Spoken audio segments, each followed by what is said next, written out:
Morals, my friends! My name is XaneKudo and welcome to Lost Girl's Diary. You hear that music? That means something's going down. But I like it.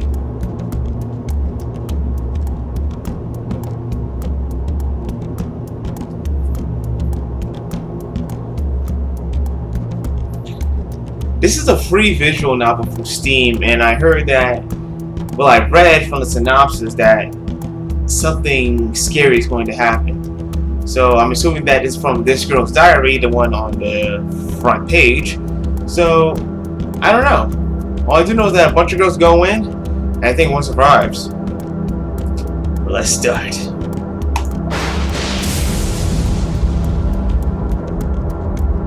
Okay. Да что вы за пионеры, если товарища спасти не можете? Wait, what?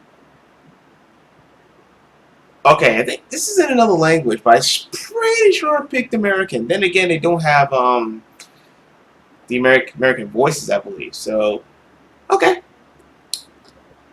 Some pioneers you are. Can you help a comrade in need? Оно приближается. It's closing in. Снова этот кошмар. Столько времени прошло, а до сих пор снится тот лагерь. И Слава, и остальные. Well, at least you complete your entire sentence, so I don't have to click. This nightmare again. It's been a while, but I still see the camp in my dreams, and Slava, and the others. Unless this is the only part that they read. Night after night. Переживаю тот день, но не могу изменить ничего. Night after night, I go through the same day in my dreams, and I can't change a thing. Теперь не засну до утра.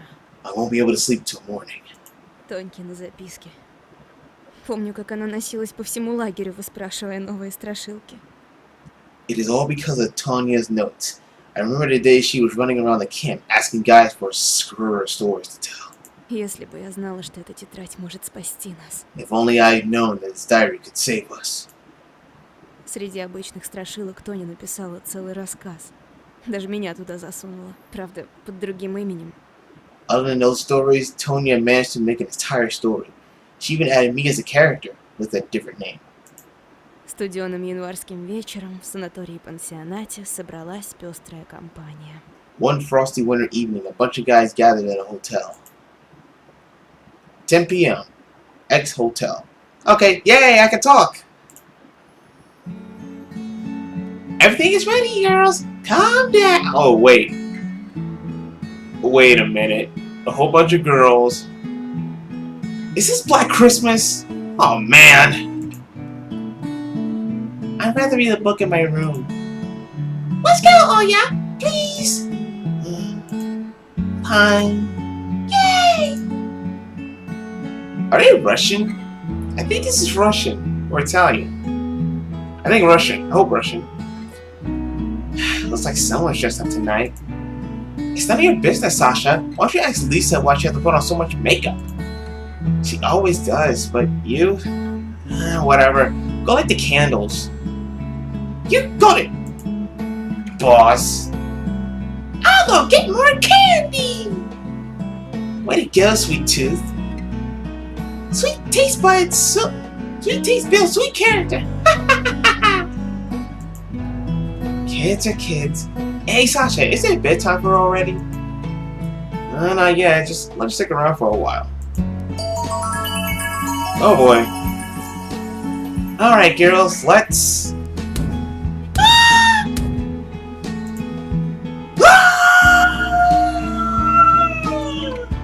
Blast! We got company. Who's there? It's us. Who's us? Ethiopia and I. Now open up, Vera. It's freezing out here. Vera? Accent will come, right? It's gonna be more fun that way. Vera! Idiot. Vera, dear, you should have warned us. Oh, that's the Opa. Eat so. Wow, this place is so cool. You even have a fireplace. Ah, girls. These are Stas and Steelpa. We play stores together. Steelpa, quit standing around and say hi. Hi. Hi. It's your fault. Were there not enough rooms in the hotel for you meatheads? No big deal.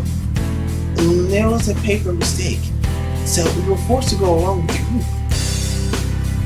Take off the coats, boys. Why did they come? Easy, Sasha. I'll rip their heads off when they mess up. But now the ritual won't work. How come? No boys allowed. I should have known. Come on, think of something. I'm out of here. Oh yeah, please stay with us. Stas, sit here. Steel pot, start a fire. Should I? Of course. Cool. And there goes the fire. Started. Hey, Stats, what kind of sports are you into? We do something. You should watch a sport sometime. It's more exciting than karate.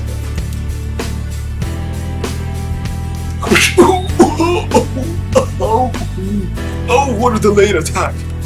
Embarrassed, aren't we? Let me introduce you to my friends. This is Lisa. My full name is Elisabetta, but I used to be called Lisa. Elisabetta. Oh, I remember you. This is Sasha. She is our class president. Don't let her look confused. She is tough but friendly. Vera, my dear, you're a way talker tonight. Pleased to meet you, Stas. So am I. And that's Oya over there. She's the quiet type. Cool, that dress fits you. I am very happy to see you in that dress. Of course it fits me. It's my dress. Okay. And that's Nastia by her. Isn't it your bedtime yet, Nastia? No! Are you in love with Vera, Stas? Am I? What? A fire started. Quit fooling around and sit down already. Sit with me, Sylvia. Hey, what's going on? We're going to summon the Queen of Spades, but we're not supposed to do that until midnight. The Queen of Spades? Hold on! You told me you were going to tell fortunes! Shut up, Lisa. God, you giggle all day. You like telling your stories, guys? Well, why not? Awesome. I know a good one. Wow. Look at me, bending over, trying to show my cleavage. Who's gonna start? How about you, Lisa? Are you ready? Always ready. This story's about the black beetle. Oh. I've already heard that. No, there was another one. And don't interrupt me, please. I know you're hot and all, and we're so close to just getting it on like Donkey Kong, but, you know, we gotta have some closure. Or just space. Just don't interrupt me, okay? Begin. Black bedsheet. Okay. Part 1 complete, I suppose. Now we're on to part 2. Yay. Okay, it's not that hot here, so let me just go and do this. And continue. Okay, this story is about the black beetle. I heard it from a boy who heard it from a girl who was in the camp where it happened. So this story is true. There was a girl in the camp. Her name was Yana. She was tall, slim, with a braid down to the heels. Her skin was soft, the lips were red like corals, and the eyes were big and shining like forest lakes on a summer day. A real knockout! The entire half of the camp boys were into her. Oh really? Even some camp leaders, but they were nothing to her. Yana only used them when they were happy to satisfy every single whim of hers. Wow, what a gold digger. Some of the boys even fought for her. Hey, she's mine! Oh no, she's mine! Oh no, she's mine! Yeah, fuck you. But the teachers put wool over their eyes for her. It only took her one guilty face to make a clean getaway. And that was it. No one would say a word. She changed boyfriends like socks. Oh wow, more achievements. Cool. But some of them got lucky to admit. Ah, you got me. Wait, was that a Metal Gear Solid sound effect? Did you really play a Metal Gear Solid sound effect? The exclamation mark sound effect, to be precise.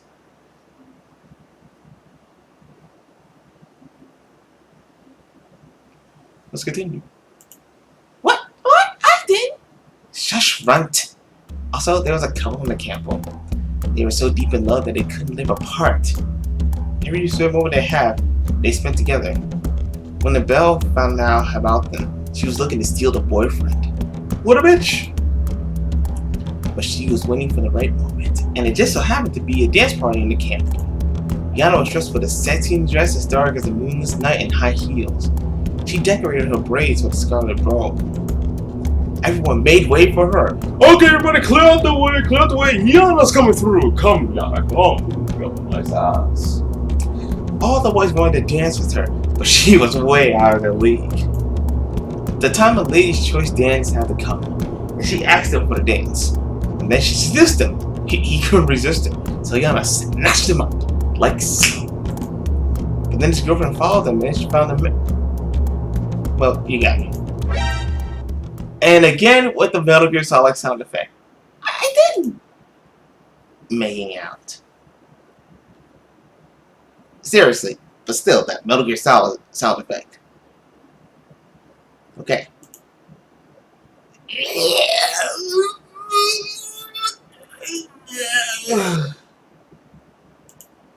Shut up, you all. That's how it was. The next morning, camp leaders were counting children and found two of them missing. They were two with a girl and her boyfriend. They were looking for them and they found the boy lying in the valley with his bones broken as he was grasped with a gigantic hand. And the girls found two hung on a tree. There was no note under the tree, but what was written was in it was kept a secret. Chaos reigned in the camp. Neither the police, nor the ambulance, nor the fire department could make any sense of what happened. And you interrupt again. Look, is there somebody sneaking around here? Are you sneaking up just to say, hey, what's that? But I thought, ow, stop hitting me, Vera. Oh, shut up already and stop interrupting with your Metal Gear Solid sound effects. What happened to the pretty girl? Stas is ready to find out the truth. The truth of what happened to the woman and her boyfriend. And also the pretty girl. Ouch. Shush up. And then the children were disappearing. They were found in the forest, dead, either suffocated to death or with their bones broken, just the way it happened to the boy. Another strange thing was that before the children died, this is the boy they made. Lisa! You got it, didn't you? The camp leaders were on the watch every night, but the children kept going disappearing right from their beds. Scared parents began taking their children back home. The principal had a heart attack. Moreover, the rest of the children stayed up all night, hoping to catch the murderer. When the clock counted 12, they saw a window swinging open as the black veil flew into it. They grabbed a sleeping kid, tied him up, and took him outside. Everything had happened so fast that only one boy managed to hit the veil with a stick. After the soul boy was found dead the next morning, the eldest camp leader confessed about what was in the note. There was a curse written in it. The suicide girl cursed the entire camp, but no one believed the curse was real, although they should have. The girl turned out to be a gypsy. The camp leaders had examined the children, and they found a huge bruise on Yana's hand. Then they searched her clothes and found Yana wrapped within the black veil. And that's, oh boy. They beat her to death right away and incinerated her body in a huge fire. Ouch! No one ever went missing again. Ever since then, locals believe that from time to time there was a pretty girl in black coming to a dance party, attempted to steal some girl's boyfriend. And if she succeeds, the boy is never to be found. Well, I will go out with the black girl. She sounds nice. What a moron. Who's next? My turn! Of course. I'm going to tell you a story about the red teeth. Oh! So... each part is just a different story? Again? You tell it all the time. Because the story's legit. Aunt Zena had been in the camp and she saw with her own 2 eyes. If you've heard already, why don't you go to bed, huh? Nah. Tell me, Nastia. Me and Sasa never heard of it. It happened a long, long time ago, when Auntie Zena was just a girl studying in a primary school. It happened. One summer she went to a camp which was far, far away from home. And then one of those days something terrifyingly happened there. Someone had stolen all the food from the camp, every single bite of it, including breadcrumbs. The principal went out to get food at the local city at once, which was far, far away from the camp, while children were left with no food for the rest of the day. Is this the cannibal story? Those that bought some food had to share with their roommates, but most of them had nothing to eat at all, so they drank more water in order to fuel their stomachs. Imagine how big the line to the restroom was. Having no food for a day? Child's play. Easier said than done. Don't interrupt her. Shush, everyone. Keep going, Nastia. And so Auntie Zena had to go number 1 while the restrooms were occupied. Oh! She headed to a nearby bushes. After she got down, she heard a weird noise, like a dog was chewing on a bone.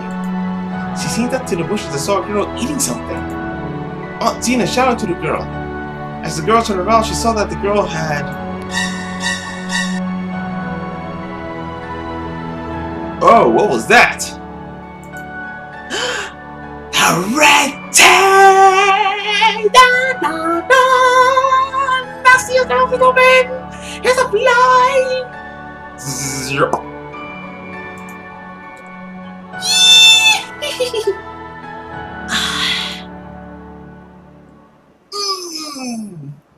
Clap your hands if you believe.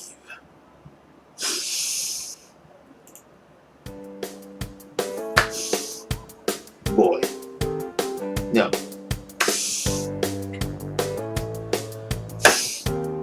Girl. It turned out that the girl had found a packet of cranberry jelly and wanted to have it all for herself in the bushes. Her nickname was the Red Teeth till the end of the camp. And who stole the food?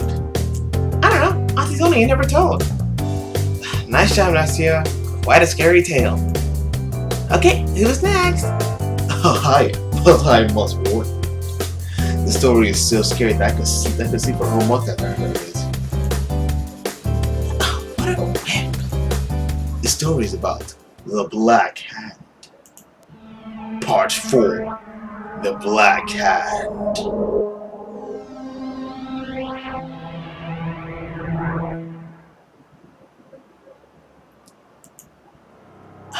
The very same? Precisely. Stas never lies.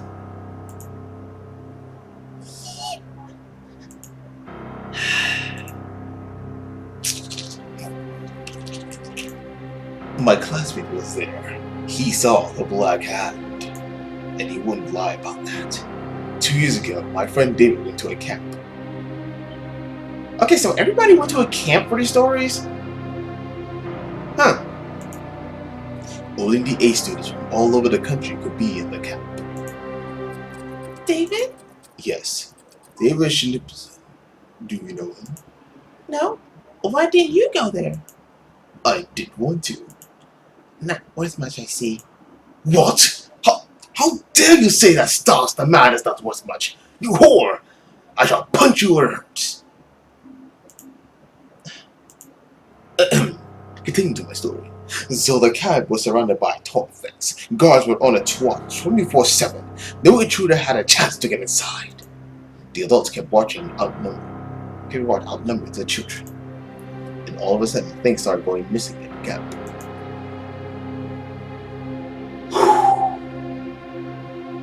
It was small at first. Badges, candles, pens, and crayons. No one cared, because it was normal not to return things amongst geniuses. Puh, petty things. but their money, books, even clothes were disappearing. Only then they realized that there was a thief, maybe a band of thieves working in the camp. And not only children had been robbed, but adults as well. Oh! Guards had been trying to catch the thieves at first, but once they failed, they called the police. The police had been staying in the camp for a week, setting traps, interrogating the staff, but to no avail.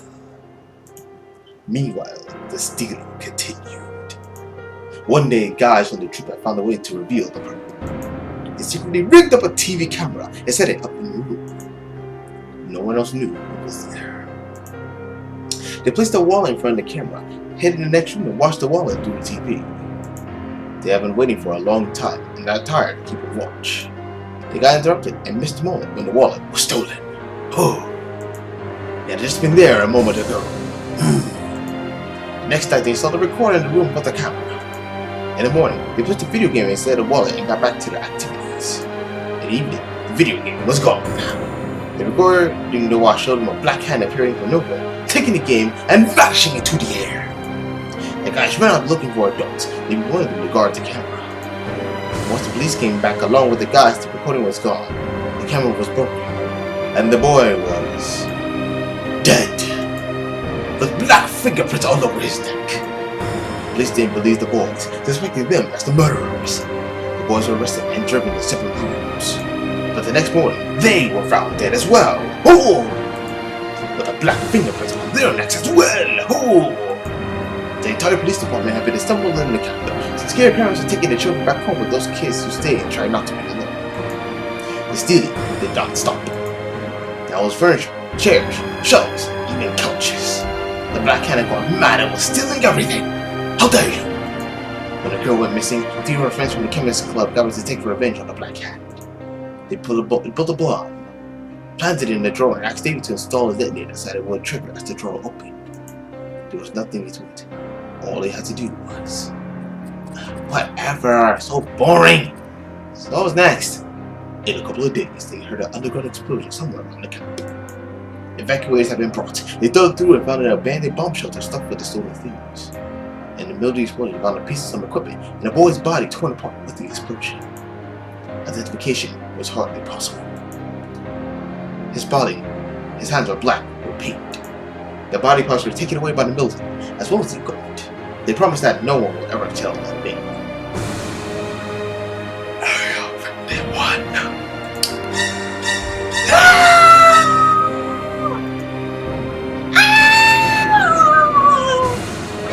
What?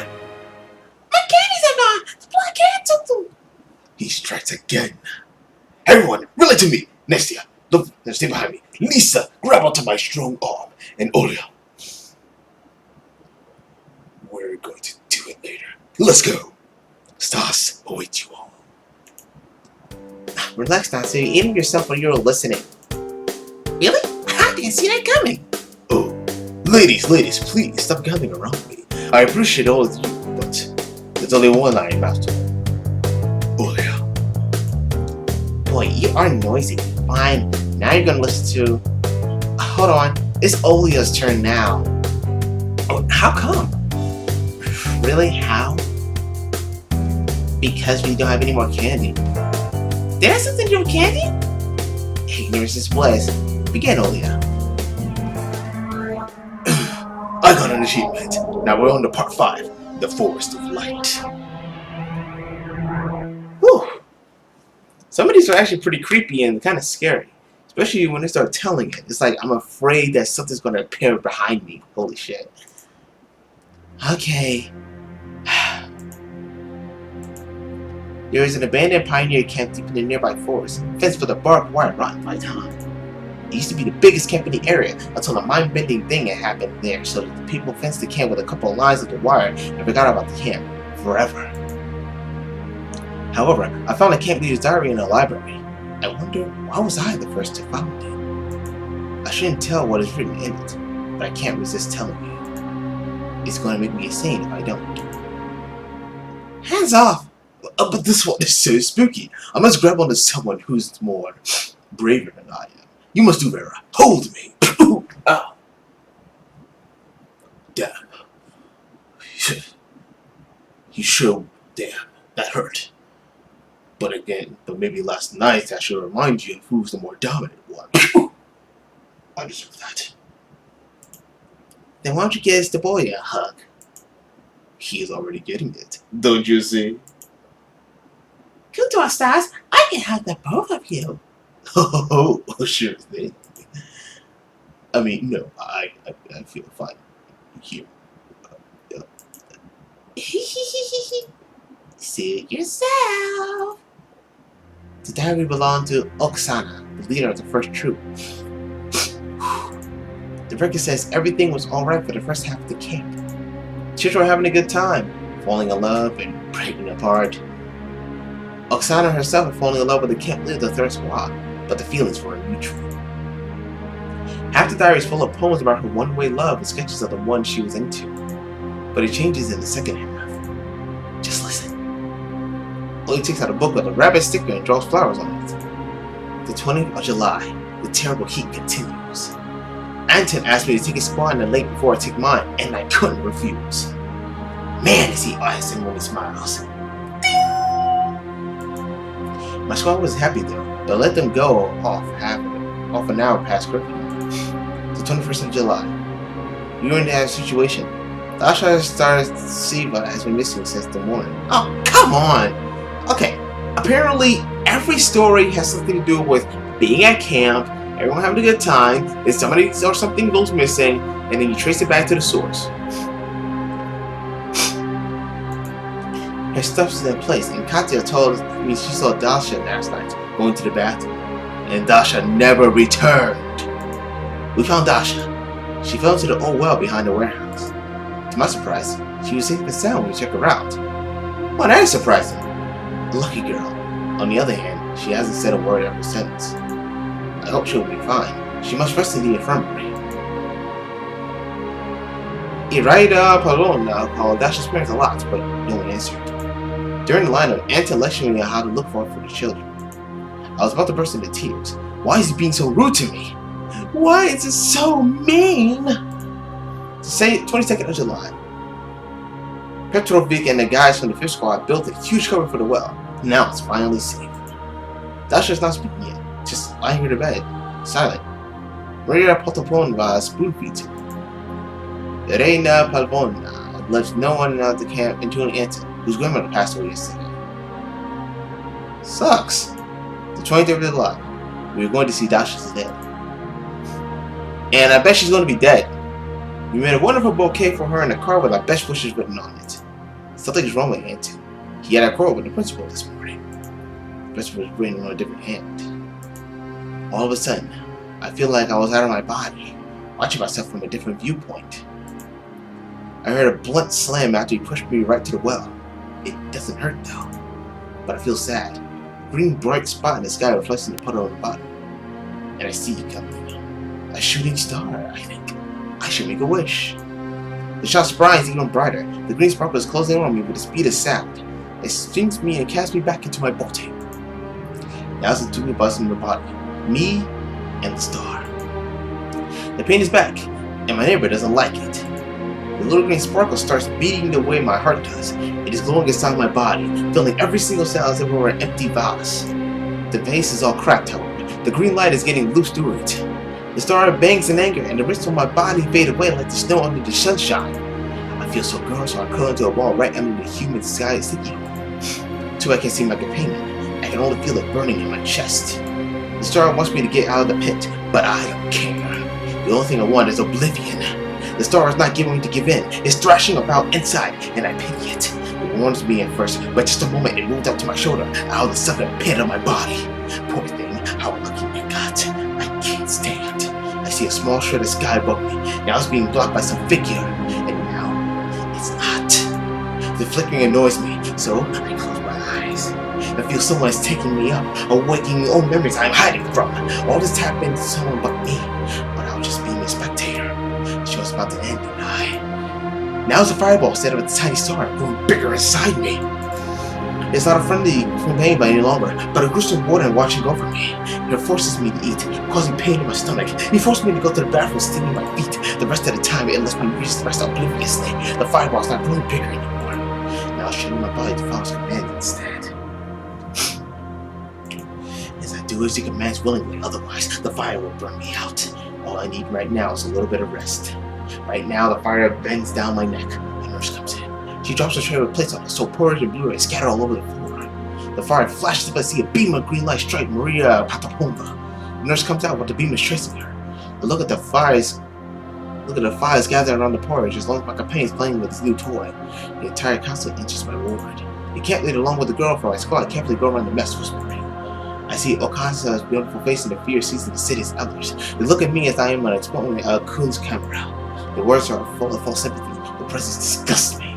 The keen rays of green pierce into their heads, swift and silent. Then they go out of the room, kicking the shattered plates and trampling the blueberries. The flies are back again for the feast. Dog! One of the rays scattered around with a metallic jingle. Right away, the peaceful dreaming fireball is woken up. He throws me off the bed. I go out the infirmary, unable to resist his pressure, but I don't want to. Dozens and hundreds of rays are following me along the way, right to the targets they only can follow. No, as I follow the way my star shows me. We slowly make our ways around the camp while the green rays fill the air with a shine. Ding! Ding, ding, dong! All of a sudden the rays are breaking apart, which is so spectacular and beautiful that as I stop to look at the fire, it is of no interest to me anymore. I look at the world around me, illuminated by the emerald light. Alas, their numbers is running out. It's about a dozen of them now. The fire grows wild. I burn out and grow from the ashes, only to burn out again. I am the phoenix. My clothes are already turned into dust. My walk leaves only smoking footprints and charred grass behind. I come to the gates and I see him. He lies scratching the door, trying to escape the camp. The beam that connects us is barely pulsing about to shatter. I come closer and wait. Now it's finally gone, leaving nothing but green sparkles on the floor as it freezes. The flame puts me ahead, but I am not in a hurry to leave. Why me? What have I done to you? What did I do wrong? I asked the dead body, but it is not about to answer. Pressure is getting unbearable, so I leave. I try crying, but the tears are fading as fast as they leave my eyes. Which brings goodbye too. The last bit shatters. I stand in the middle of the alley leading to the square, almost not down, but the firestorm keeps pushing me ahead. We approach the pioneer hornblower statue and into the path of the girl. Finally, the gigantic monument of linen gets my attention. I stretch my hand out to it as the fiery gush of light is absorbed by the statue. I follow the path to the woods out of the camp, leaving only dead people and the glowing monument that sheep behind. The only things that keep me are this diary and a low star deep down in my heart. That's it. Boring. And I read that fast, like I was trying to go into insanity. But you know what? That is bore freaking aim. Ola, how did you manage to read in the darkness? Joel's diary says, oh, it's empty. Lisa put her hands on Stipula's footage. Oh, whoa, whoa, whoa, whoa, Lisa, Stilpa. Okay, you two, I think you need to break apart a bit. I mean, I'm not saying that was an interesting read, but oh god. Sasha throws a rope band on the nastiest head. Sleep already? Yep, if only your stories were more interesting, you would make a fine writer. But your tales kill us with boredom. Yes. Finally, it's time for a real scary story. Not one of your knockoffs. Prepare to tremble with fear, for now you will hear about the red eyes. Oh, she got red eyes too right there. Part 6. Oh boy. Ooh. There was a trio camp. Another camp story. God damn it. Hold on, I'll be right back.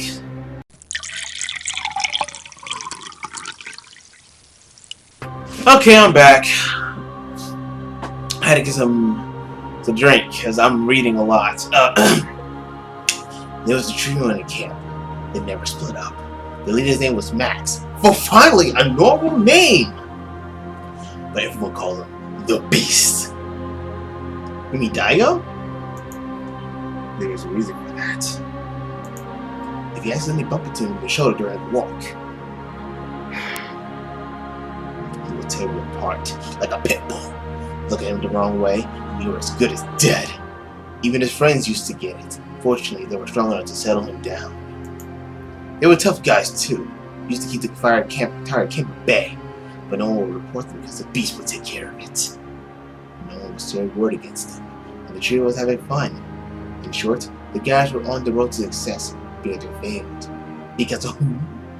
Because of a girl, of course.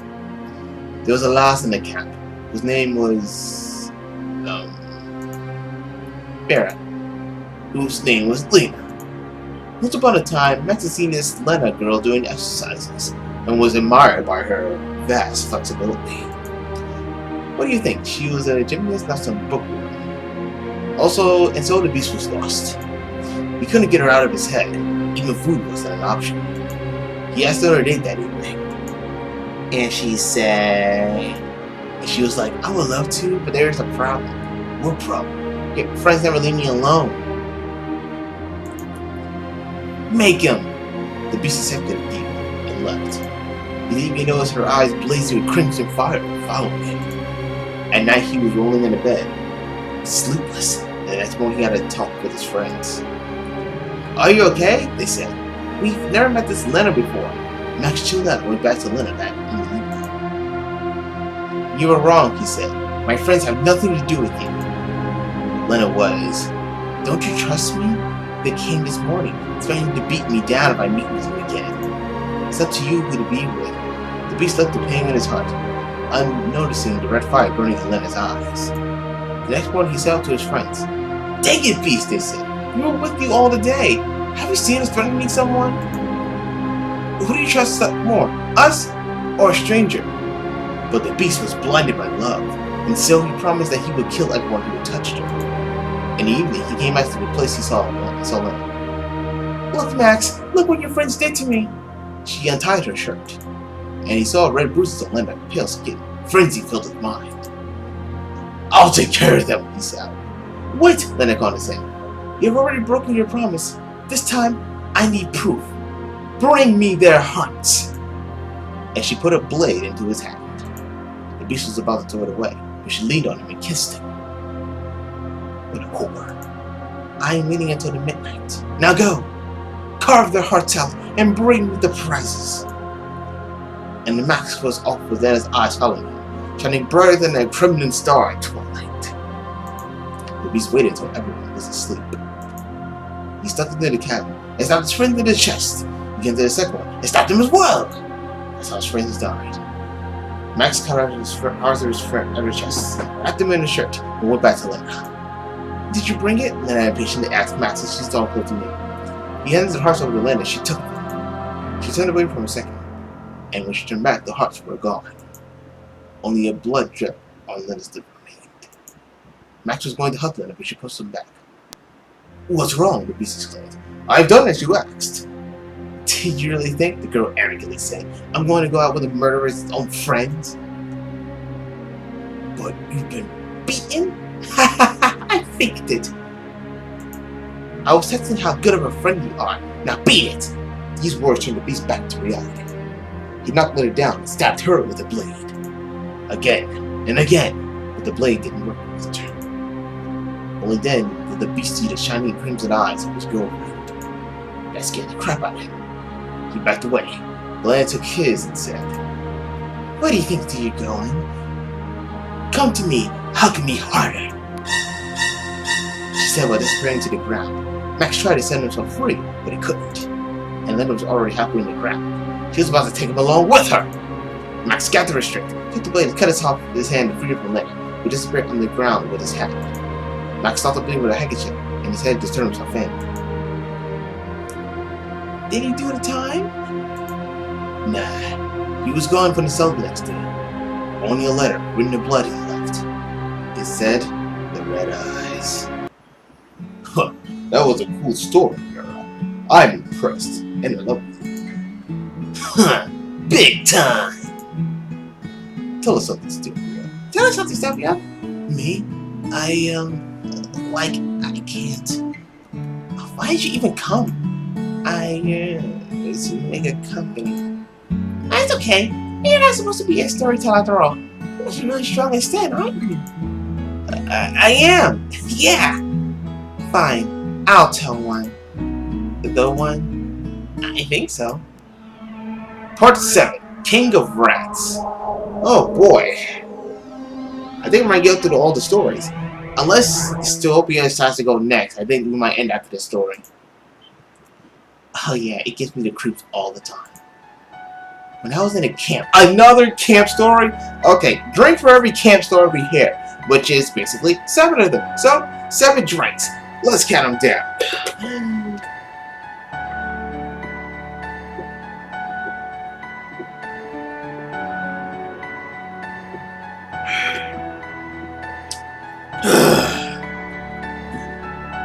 Seven goddamn camp story. What the fuck? When I was in a camp, I turned out the way I was at a camp lead assistant, so I did her work often. I was used to being busy, besides being bossy was fun. It was troublesome, of course, but I earned a lot of respect from the others that way. Among the others, only Vera dared to challenge me. Well, I ain't Vera in the fair fight anyway. Like I say, we've already tried it out. Should I remind you? I just wasn't prepared enough back then. Hadn't exercised and the muscles and stuff. Okay, yeah, you're stronger. Oh. That's it. Back then some chatter about somebody that Vera is afraid of the dark. I'm not afraid. Maybe you should tell us yourself. Easy peasy. Jessica came to me one night and said, "This troop isn't big enough for both of us. Let's make it bigger. Luce gets trained." Yeah, speak with a Western accent, sure. No, that's a Southern accent. Shit. So I attempted. If only I had known what her plan was, I would have accepted anyway. And sure, we had to go to the catacombs at midnight. The friend who left first was the loser. A deal's a deal, as I said, so we set up at night. And the weather, almost as if on purpose, was cloudy, windy, and was about to start raining. Oh boy! Besides, the flashlight barely worked. I felt like someone was watching us. We made it to the abandoned military base. We went down to the basement. Sasha was going ahead of me. We entered some room where Sasha turned off the flashlight and said, "Very dear, let's save the battery for the way back." But I was freaked out and I said, "No, let's get to bed. Let's go to bed and have a pull-up contest." I saw her smiling the way she does. "What's wrong, Mary?" she said slightly. "Afraid of the dark now?" I freaked out and turned off the light, and regretted it instantly. Because I felt that someone was watching me. And the way they did was not nice at all. I wasn't all sweaty as I turned on the light on. Swinging the flashlight worked. And Sasha was like, "Oh, so soon? Less than a minute?" I yelled at her and stormed to the outside. But the rain just started. I wasn't going to go back to the camp, so I made my choice to stay before it was over. And that was the right thing to do because I got her. Yeah, go on. And she turned on, as she turned on the flashlight, and when I was about to leave, realized that I couldn't stand up. It seemed like my legs were numb, so I put the flashlight on a nearby box and started rubbing my hips, trying to bring them back to life. It was useless. The thought of calling for Vera came to my mind since she couldn't get very far, and the echo was strong enough in the corridors. But I just wanted the best, so calling for help would be equally forfeited. So I kept on rubbing my legs. Unfortunately, I felt my hands losing control. They were wiggling down my legs, paralyzed as soon as I leaned on the seat. The only thing I was able to do was turn my head. What's happening to me, I thought. Am I being paralyzed? Why? I had neither fallen nor hit my head or taken drugs. Why can't I move? I was about to piss my pants. Calm down, Alexandra. Calm down. They'll find you missing next morning and Vera knows where you are. They'll find you by lunch at least. Maybe my sister will be back by then. Breathe. I was sitting and breathing, looking at the dim spot of light on the walls where they appeared. I heard it stopping the little feet at first. The beast stayed in the shadow, but it got bolder and I could see their red eyes. Who were they? The stars wants to know. Rats. The flashlight was almost dead, so I could only see their shapes in the darkness. Then, I had felt where I saw one of the creatures get up on my knees. The green creature stared on his back feet and looked me in the eyes. "Help!" I whispered, trying to believe it was just a bad dream. But it didn't work as usual. "Help!" I yelled at the top of my lungs this time. The horrible beast hid away from my voice. I was the one sitting on my knees. I kept sitting on his back paws, posing on his front ones like an prey, looking at my face. It seemed like the rat was smirking. "Help! I yelled again, realizing deep in my heart that no one was going to come. Oh, how I wish I was out of there. The stupid bed, the foolish leadership, what use is any of that if you're going to get eaten alive? I broke into tears of helplessness. That was totally out of my plans. The rat looked away all of a sudden like he was trying to listen to something. Then it jumped off in the air, trembling with rat's footsteps. The horrible things in a single burst ran away, and the room drowned in silence, breaking with the sobbing and some more tremors. Oh, as I saved them? Did my scream scare them, or has someone heard it and come to my rescue? I burst into laughter with relief. I was sitting and giggling like an idiot because I was alive. But the hall was broken with some weird noise coming from the corridor. The noise of hundreds of small fingers gripping the rats were closing slowly. My rescue hadn't come yet. No, I shouted. No, get lost! But the rats didn't come to business. The light in my dying flashlight showed me the room filling with swarming of great beings. There was something big in the middle. Oh! The creature got into the beam of light and I beheld. The Rat King. An ugly beast made of 6 or 7 rats was sitting on the back of his kumbrats, moving his paws and muscle. The beast brought them on my knees and scattered them all over the room. I didn't see them, but I knew they were there, around me, watching the king like the theater. I was screaming as hard as I could, trying to scare the monster, but it didn't care. It was heading to my stomach, slowly and clumsily coming to my shirt, leaving traces of pus and urine in it. At the time, I was awfully glad that my body was numb from the neck down. The rat came in, then made his decision, and I heard my shirt ripping as he bit me through it. I again never called for help at the moment, only howling a helpless in fear. Soon the monster would settle his hunger and the rest of the swarm would finish the job. A flash of light blinded me the moment I heard a voice shouting, "Get away! Away with you!" I heard the ripping of fabric followed by a thud as the monster was sucked into the concrete wall by a childish hand. It was Nazi storming around the room, kicking the rats and hitting with a flashlight as it was with a club. Like Yamaha didn't fall apart. Rats formed away, carrying out the defeating king while Nashi hugged my neck, closely knocking me out, crying, "Sasha dearest, don't you pass out, please!" I'm fine, I shushed her off. Can't move though. Way to go, Nastia. You saved my life. You are a true hero. No words can explain how happy I was, but a terrible thought came into my mind. Nastia's life will fail soon, just like mine, and the rats will get both of us. And so I commanded, "Nastia, you've got to get out of here. Now, run to the camp and bring the first leader you meet. Got it?" Nastia nodded and rushed out, leaving me alone in the darkness. I wondered if my sanity could take it, and as the footsteps faded away, odd whistles caught my ear. Maybe it was just my imagination playing a bad trick on me, but it felt like the rats were surrounding me again. Fortunately, Nastia was about to go far away. Oh, let me tell this part. It is my favorite.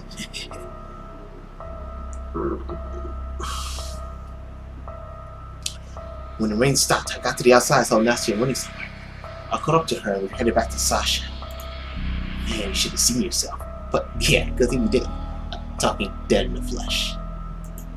And then our princess got back to life and after we brought her outside. When the limbs started moving, she freaked out with joy. Boy, I never heard that much swearing. The pain was unbearable as my sensitivity restored. My whole body was pierced like thousands of needles. My stomach was burning. Yeah, now she was dogging around Sasha like, "Sasha, you're right? Sasha, look him up! Sasha, does it hurt? Sasha, are you here? Sasha, are you there? Sasha!" I shook her shoulders hard and sent her back to the camp for help. Nancy made a couple of steps and returned like, "I won't leave her." Thanks to our beauty, we could settle her down, so we took off Sasha's clothes. Audit? The stars wants to know. Ouch! I'll do the same to you, you don't shut up. Oh, I'm good.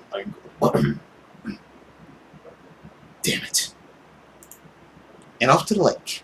There we used to share his benches over our wounds. After we cleaned Shasha's from... Put the details away, please. Alright, it is almost over anyway. Yeah, we made it back to the camp where we split into our couches as if nothing had happened. No adult knew of this, of course. You're not to keep her mouth shut. She was way awesome. And there goes Nastia. Pat, pat, pat. Was it for real? It was. Want to see the scars? Oh, I do. Whoa! Sasha pulls up her shirt. Dang, it's too dark here. I can't see a thing. Oh, neither can I, but I can imagine. They're too small to see. Try to touch them instead. Watch your hand, you four-eyed freak. I just wanted to touch. You can touch Petrov next time you see him in the sun. Keep your hands off her. Oh, fine, okay. Hey, it's 5 until midnight. Time to call for the Queen of Spades. Alright, so that's all the stories. Is that all? Ah, there we go.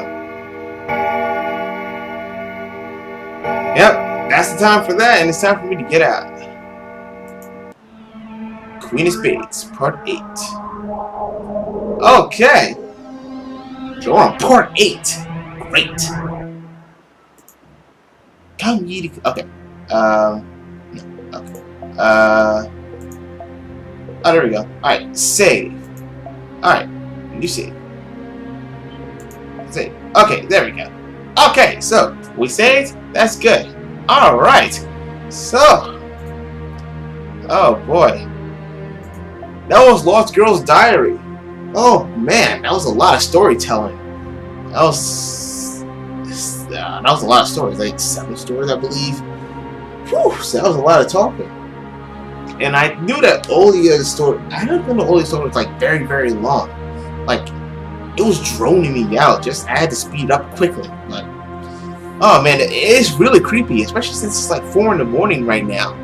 Holy shit, I'm actually kind of creeped out right now. But, you know, I played it and I had fun. So, thank you guys so much for watching. And if you like this video, please share it with your friends. You may all enjoy it together. And so, until next video, see you next time.